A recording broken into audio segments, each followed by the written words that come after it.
Hi guys, welcome back to M.S-GOSS. Like I said in my last video, I would do a video about pregnancy and MS. So here it is. And before I continue, I just want to say that this is my journey. And I want to tell you because I don't think there's much out there in terms of MS pregnancy. If you want to take anything from this, go for it. But always speak to your healthcare provider or your neurologist or your doctor. So the first thing I did was I went to see my gynecologist. And she scanned me, took my blood pressure, weighed me, did all the things, that they're supposed to do. And I just assumed that I would be considered high risk because of my MS, but I wasn't. I was just a bog standard pregnancy because one thing doesn't have anything to do with the other thing. They're two separate things. So that was kind of nice going into this whole thing just being normal, because when you have MS, you're not considered normal. The next thing I did was I went to see my neurologist, and she was super happy for me.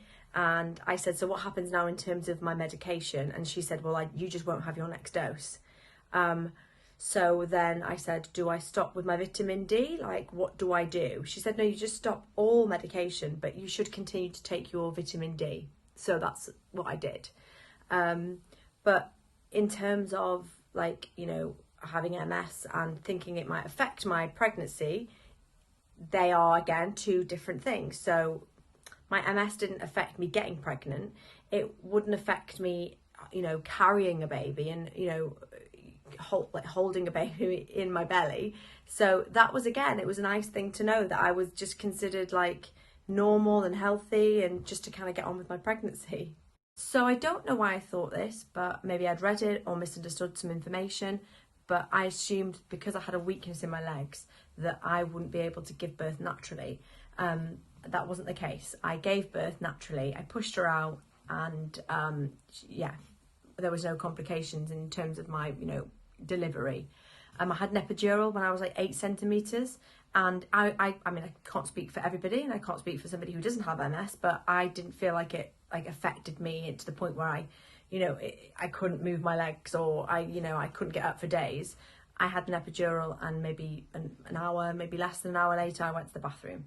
So for me, that was what I went through. I mean, it's different for everybody. That's the thing, is to talk to your neurologist, to talk to your healthcare provider and have that conversation. I'm really glad that I spoke to my neurologist and said my concerns, because clearly, she completely brushed those away. And then I went on to have a really healthy, happy experience and gave birth naturally. I think another thing that people worry about is passing your MS on.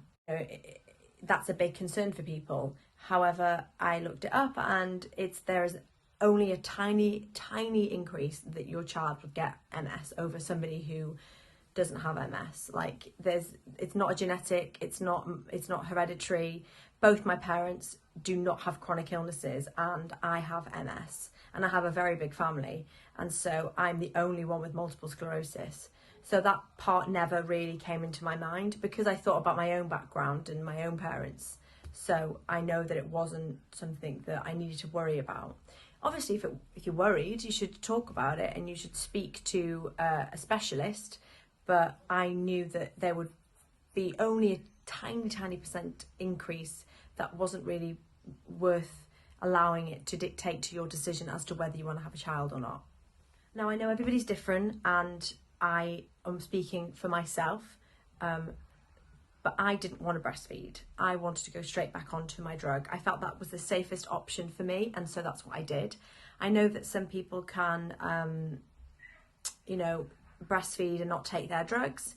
I don't know if some people can take their drugs and breastfeed. I'm not entirely sure, so you're going to have to speak to your healthcare provider. But for me and in my situation, I decided that I didn't want to breastfeed and that it was safer for me to go straight back onto my drug. So I think I breastfed Fleur for like 3 days, and then like 2 weeks later, I started back on my Ocrevus. And that was a good thing for me. I mean, it's not for everybody. It's entirely your decision. But the way that I look at it is happy mum, happy baby. And so that's why, the experience of doing it has been a comfortable and a relaxing one, and I felt supported by my midwife and my husband about making that decision.